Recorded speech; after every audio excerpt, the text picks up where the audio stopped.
Muito bem, eu sou o reverendo João Antônio de Araújo. É um prazer muito grande cumprimentar você que está assistindo a Fonte, também pela internet, no mundo inteiro. Esse é o programa Tempo com Você. E a proposta do programa é sempre levar até você, os nossos telespectadores, informações que possam ser transformadas em conhecimento, inserida na sua vida, para que você tenha uma vida melhor.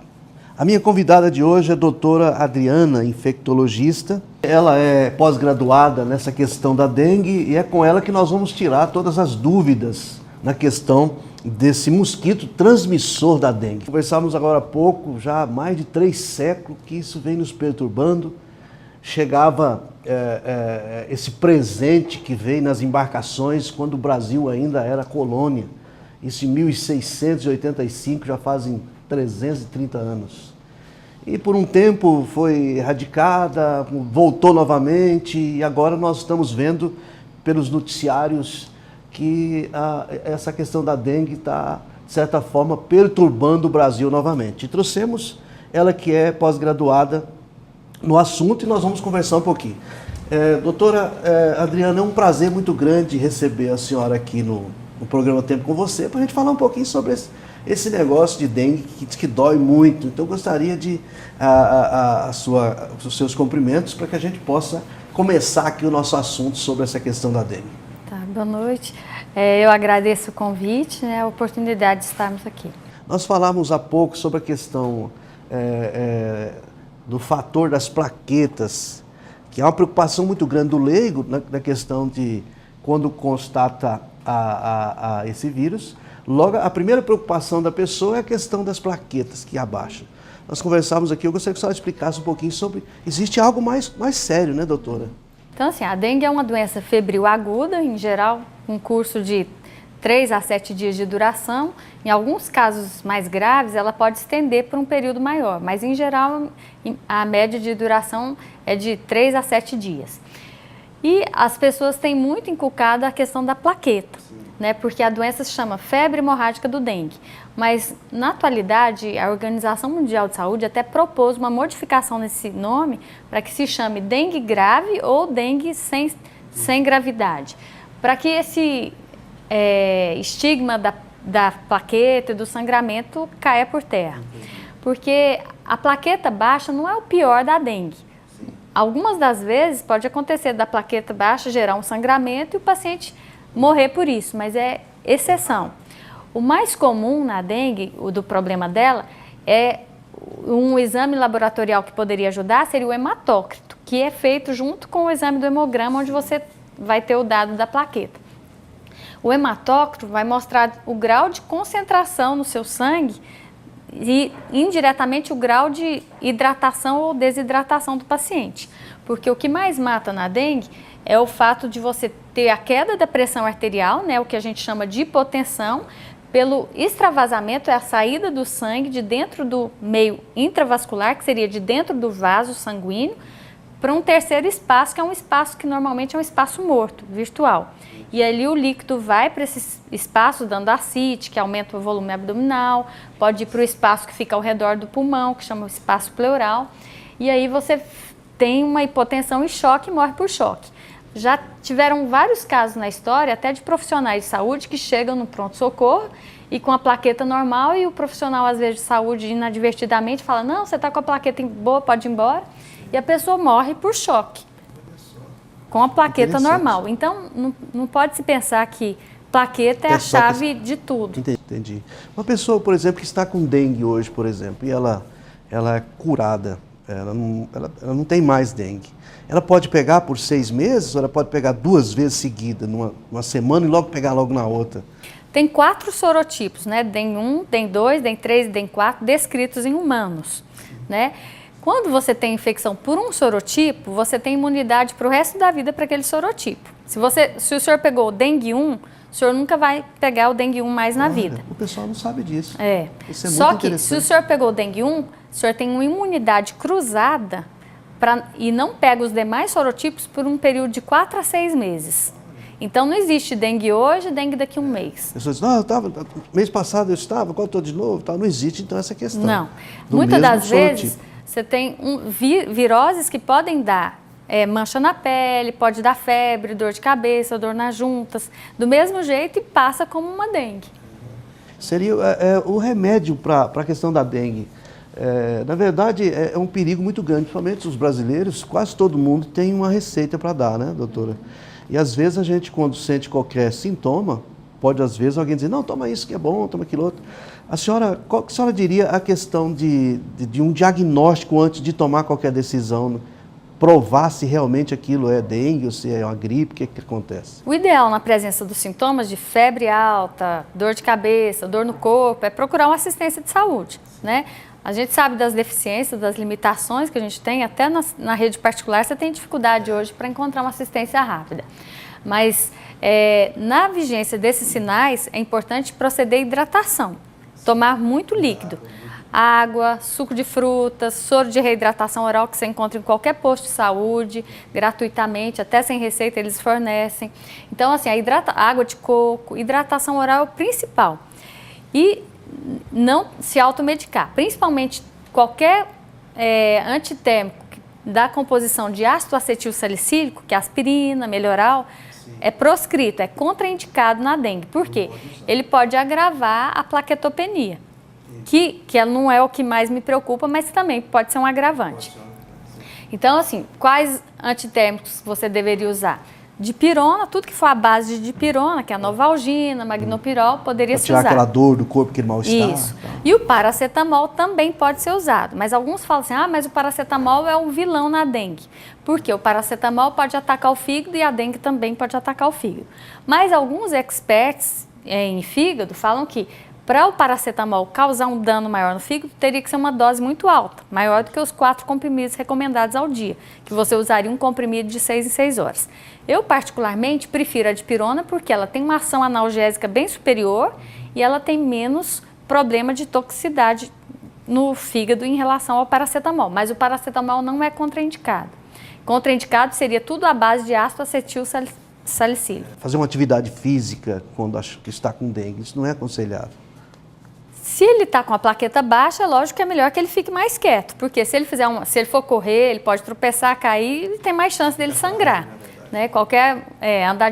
Se ele for pedalar, ele pode também ter um movimento brusco e levar um sangramento.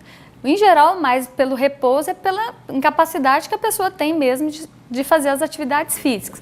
Mas se acabou o período febril, ele está sentindo mal-estar e quer retornar, ele vai retornar conforme a capacidade que ele sente. Pessoal, não tem uma contraindicação formal depois que acabar o curso febril e os exames estiverem normais. No fator faixa etária de idade, isso tem alguma coisa a ver? Criança, adolescente? Os idosos, principalmente pela questão das comorbidades, que é as doenças associadas. Então, no Brasil, tem se visto que os óbitos têm sido principalmente associados com questões de doenças associadas, o diabetes, cardiopatia, hipertensão arterial.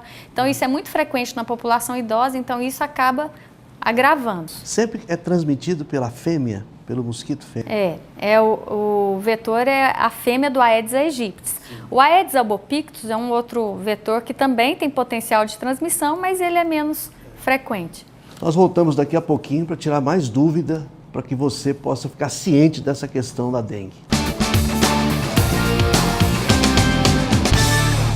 Vila Del Castro, Armários Planejados.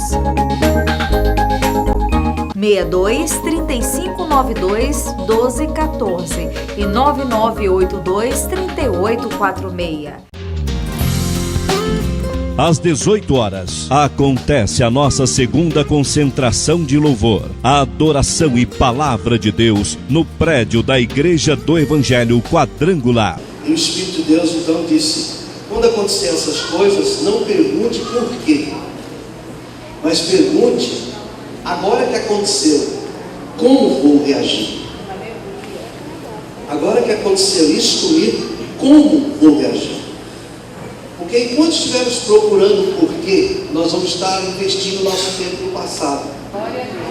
A Bíblia diz que ao homem cabe planejar, mas a resposta dos lábios vem do Senhor. Na Rua das Margaridas, número 317, Parque Oeste Industrial. Telefone 3296 2073.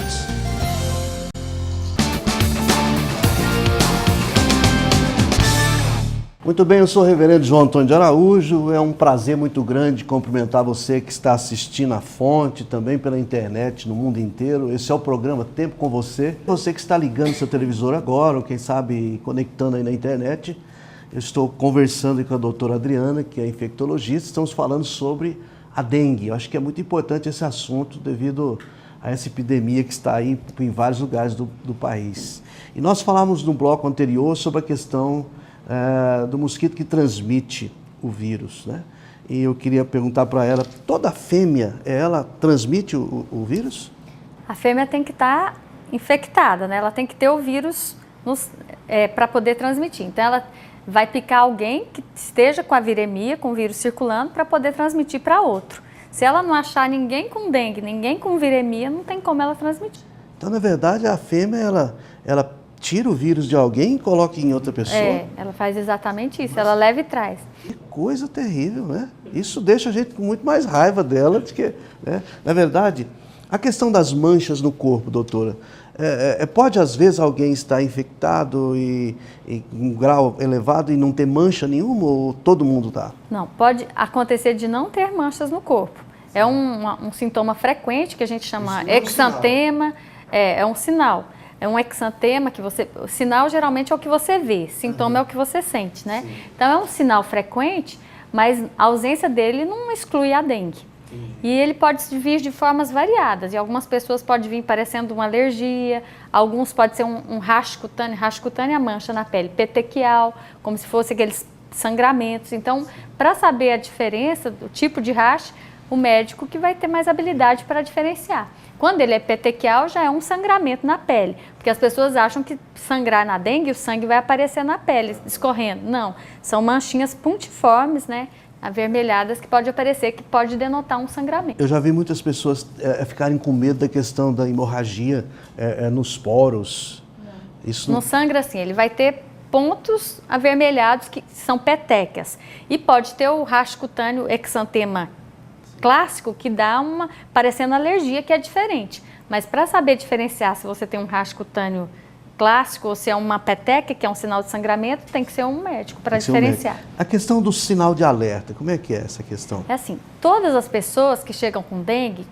que já tiveram dengue, vão ter muita dor no corpo, muita dor de cabeça. Então, eles chegam muito prostrados no hospital e geralmente querem ser internados. Certo. E nem sempre, e na rede pública, então, você vai ver que se você fosse internar todo mundo que tem mialgia, que é a dor no corpo, você não ia ter onde pisar. Não tem leito. Então, assim, você orienta a pessoa que aquilo é um sintoma natural e, se houverem sinais de alerta, que ela tem que ir para uma emergência. Que seriam esses sinais de alerta? Que prenunciam que a pessoa pode ter um desfecho, né, que ela pode ter uma evolução desfavorável. Dor abdominal intensa, vômitos incoercíveis, que são vômitos frequentes um atrás do outro, sinais de pressão baixa, que seria tontura, irritabilidade, que na palavra no inglês lá a tradução seria irritabilidade, mas não é irritabilidade de chato. Quando a pessoa começa a ficar agressiva, confusa, porque já é um prenúncio do choque. Então, alterações de comportamento, que pode ser um prenúncio do choque, a tontura, né? Então, pode ser um prenúncio de que essa pressão arterial está abaixando. Então, na vigência desses sinais, ou de sangramento importante, que é considerado vomitar sangue, ou urinar sangue, ou uma hemorragia vaginal fora do período menstrual, aí você tem que procurar uma emergência imediatamente. Complicado. Na questão do processo da cura, qual seria o dia mais crítico, seria o momento mais crítico que a pessoa tem que ter cuidado, doutora? Uma coisa importante nessa pergunta, pastor, é assim, na maioria das doenças infecciosas, quando a febre cede, que a gente chama de defervescência, quando a febre declina, a pessoa está melhorando da doença. Mas os estudos têm mostrado que o dia da defervescência, desse declínio da febre, o primeiro dia de declínio da febre é o dia que as pessoas mais agravam o quadro. Então, no dia que a sua febre cede na dengue, aquele dia que só veio um 37,5 e não veio mais nada, é o dia que você tem que ter mais atenção, que a maioria dos casos que evoluem para choque evoluem nessa data. Então, nesse dia, não é dia de bater perna, de ir para o shopping, de começar as suas atividades. É o dia de ficar quieto e hidratar intensamente e esperar. O mosquito que transmite a dengue, ele é de hábito noturno? Ou como é que é? Ele é de hábito diurno. Então, preferencialmente durante o dia que ele vai picar a pessoa e transmitir a doença. Na questão, o mosquito ele já foi responsável pela febre amarela, doutor? Já. Ele tem potencial de transmitir a febre amarela. A habilidade dele de transmitir a febre amarela não é tão grande, mas ele tem esse potencial. Por isso o medo da urbanização da febre amarela, que é uma doença potencialmente com chance de dar quadros bem mais graves que a dengue. A gravidade da febre amarela é bem maior. Portanto, a necessidade das pessoas se vacinarem, porque a febre amarela tem uma vacina disponível, né, já, e é importante que as pessoas se vacinem, a não ser aquelas que têm contraindicação, né, porque é uma vacina de vírus vivo. A questão da febre amarela, por exemplo, como o senhor está dizendo, como é que descobriram a vacina para a febre amarela e não para a dengue? Como é que pode? É porque são vírus diferentes, São vírus diferentes, né? mas que vem do mesmo mosquito miserável, né? O mosquito se aproveita, mas não é que vem do mosquito. O mosquito picou um dia um macaco lá infectado e espalhou a doença. O mosquito é só o distribuidor. O veiculador, né? E hoje já tem estudos de uma vacina para a dengue. Só que o mais difícil no caso da dengue é porque são 4 sorotipos. Então, na verdade, são 4 tipos de vacina vírus diferentes. Então, você tem que fazer uma vacina efetiva para esses 4 ao mesmo tempo. Então, mas, inclusive, em Goiânia, faz parte de um estudo que já está em fase avançada, em crianças até. Tem um grupo do Hospital das Clínicas, que faz parte desse grupo da Pasteur-Mérieux, e a vacina promete ser lançada em breve. Essa vacina, eu queria perguntar, ela não está em experiência ainda não? Ela já está em fase de ser testada em crianças já. Ela já está sendo testada em Goiânia até. Faz parte desse estudo multicêntrico de ensaio da vacina. Quanto tempo num ambiente assim que o ovo fica viável para se tornar esse mosquito fêmea terrível? Essa é a grande importância. O ovo tem potencial de ficar viável até por 360 dias. Alguns estudos mostrando. Então, 365, né? Arredondemos para 1 ano. Então, se você hoje descarta alguma coisa, deixa uma tampa de garrafa ali, e o ovinho fica largado ali e vem a época da seca. Ele pode esperar a próxima temporada de chuva e eclodir ali e desenvolver a larva. Então, esse cuidado tem que ser individualizado. Não adianta a gente pôr toda a culpa no governo, né, e não fazer a rotina na própria casa. Na verdade, aí nós podemos imaginar quando chegou da África, naqueles navios negreiros, na verdade veio o ovo, né? Chegou aqui e proliferou o país inteiro. E depois ele encontrou um ambiente propício, porque o clima úmido e quente, né? Porque nos Estados Unidos tem potencial de ter? Tem, mas quando tem o frio fica inviável. Mas quando você pega áreas da Flórida lá, quando você chega com os brasileiros que vão para o turismo lá na Disney, eles acabam levando chega ele com o vírus incubado ali, e aí o Aedes que está lá, que é uma zona também, que a maioria do tempo quente, né? Você tem um verão bem quente ali, facilita. Só para terminar o nosso papo, porque a televisão passa muito rápido, a questão de, pode haver uma pessoa que está infectada e que não houve nenhum sintoma? Pode. Quando nós temos a dengue sintomática, aquela dengue clássica, nós temos a ponta do iceberg. E na pontinha são os casos graves. Na base do iceberg, da parte visível, são os sintomáticos. E por baixo, que é aquele iceberg que você não vê, seriam os infectados sem sintomas, que são muito além do que aquilo que você vê. Então, em estudos que a gente chama de soroprevalência, você bate porta em porta e foram realizados estudos, inclusive em Goiânia, mostra que para cada infectado, cada sintomático, você tem de 8 a 10 pessoas infectadas que não tiveram sintoma. Certo? Então, nós temos muito mais dengue do que isso que é notificado. Porque os casos assintomáticos ninguém vai notificar, ninguém vai procurar. E existe aqueles casos também com febre indiferenciada, que não vai vir aqueles sintomas clássicos. A pessoa às vezes tem uma indisposição, uma febrinha e consegue trabalhar. Pode ser uma dengue mais frustra, uma dengue mais tranquila. Nos estudos já mostrou alguma coisa, a questão de existir algum organismo que resiste? Existe. Tem alguns estudos mostrando que tem aquilo que a gente chama de antígeno de histocompatibilidade, o HLA, de algumas pessoas que vão ter uma resposta melhor. Por exemplo, na África você tem muito menos dengue.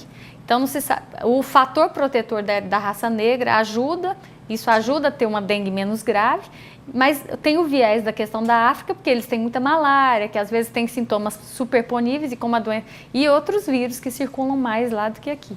Muito bom, eu quero te agradecer pela presença aqui no programa Tempo com Você, por ter arrumado uma agenda para a gente. Queria que você deixasse as suas considerações finais, doutora, e o programa está sempre aberto para esse tipo de esclarecimento, que eu penso que foi muito bom para os nossos telespectadores na questão de esclarecer essa questão da dengue, que é um medo terrível por aí. Só deixasse os seus contatos, enfim. Muito obrigado pela sua presença aqui. Então é importante ressaltar, lembrar que em caso de febre alta, dor de cabeça, dor no corpo, procurar um assistente médico, um posto de saúde, né, ou uma clínica da rede particular também, se for o caso. E na existência de sinais de alerta, que seriam dor abdominal intensa, vômitos incoercíveis, tontura ou desmaio, né, sensação de desmaio, procurar imediatamente uma emergência, porque a doença tem potencial de matar. E fazer a rotina diária, estabelecer dentro do seu domicílio uma rotina de evitar esses criadouros. Por quê? Além da dengue, outros vírus, como chikungunya e outros que vêm por aí, né, podem vir e assolar a população, né, e causar muito dano para a nossa população. Né? Com certeza. Muito obrigado, então. Espero que nós possamos conversar no outro programa. Tomara que não surja mais doença aí na questão desse mosquito. Muito obrigado. Deus abençoe a senhora. Obrigada eu pela oportunidade. O programa continua, daqui a pouco uma palavra para você. Todos os domingos, às 9 horas, a igreja se reúne para estudar a palavra de Deus. Tudo cooperam para o bem daqueles que amam a Deus e que são chamados segundo o seu decreto. Eu estive analisando e o Espírito Santo falou ao meu coração que esse versículo é real, verdadeiro, dependendo da nossa reação. Se nós não soubermos reagir às coisas ruins que nos acontecem, nós não vamos fazer com que isso coopere para o nosso bem.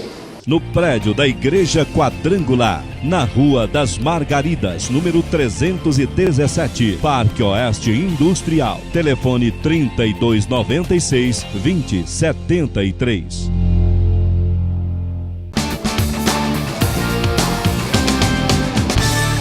Voltamos com o programa Tempo com Você. Tivemos um papo aqui com a doutora Adriana e você pôde entender o quanto essa questão da dengue é um negócio perigoso, hein? Cada um de nós temos que ter os nossos cuidados. Na verdade, se nós ficarmos deixando por conta do governo, coisa parecida, não. Cada um de nós temos que tirar um tempo na nossa casa para que possamos cuidar, para que isso não prolifere. Eu gostaria de dar uma palavra para você nesse momento, uma palavra de Deus, no texto que está escrito aqui, no livro de Êxodo, no capítulo 23, no versículo 25, sobre algo interessante. Diz a palavra de Deus, se nós servirmos a Deus e guardar os seus mandamentos, se nós tivermos esse zelo, esse capricho de fazer a vontade de Deus, o Senhor abençoará o nosso pão e a nossa água e tirará do nosso meio todas as enfermidades.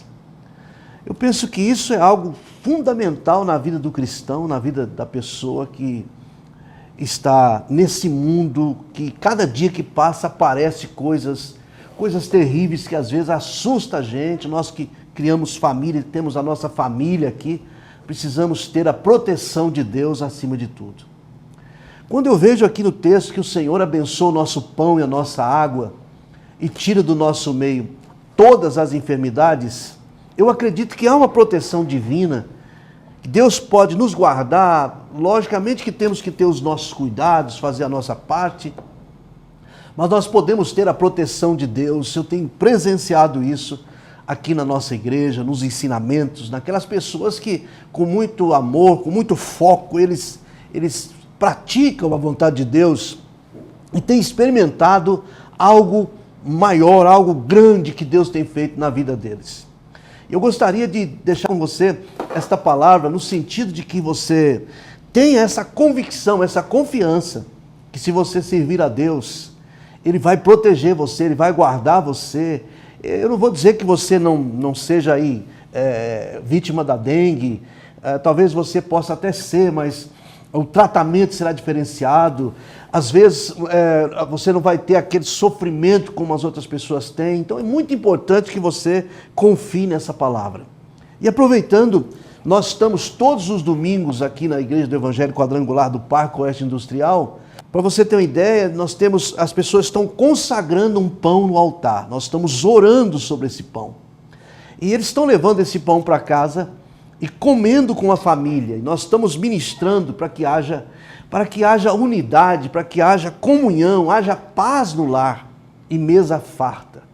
Nós estamos ensinando que o Senhor Jesus, ele se revela em torno da mesa, como aconteceu lá na aldeia de Emaús. No partir do pão, o Senhor se revela. Se Jesus estiver na sua mesa, ele vai fazer com que a unidade, com que a bênção da paz esteja reinando na sua casa. E esse pão que estamos consagrando com base nesse texto, que diz que o Senhor, através da bênção do pão, ele tira do nosso meio as enfermidades. Como é que você pode consagrar esse pão de maneira que ele possa ser uma bênção na sua vida?